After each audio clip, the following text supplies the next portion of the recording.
Datapwat sinasabi ko sa inyo, ibigin ninyo ang inyong mga kaaway, at idalangin ninyo ang sa inyo'y nagsisiyusig.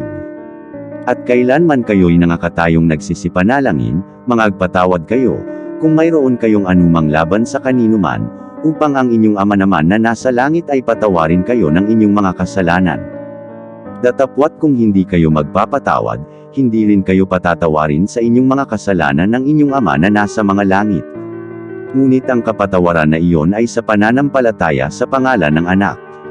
Siya ang pinatotohanan ng lahat ng mga propeta, na ang bawat sumasampalataya sa Kanya ay magkakamit ng kapatawaran sa mga kasalanan sa pamamagitan ng Kanyang pangalan. Ito ang sabi ng Panginoon. At sa araw na yaon ay hindi kayo magtatanong sa akin ng anumang tanong.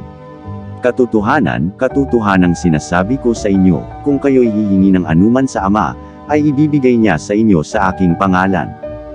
Hanggang ngayon wala pa kayong hinihinging anuman sa pangalan ko, kayo'y magsihingi, at kayo'y tatanggap, upang malubos ang inyong kagalakan.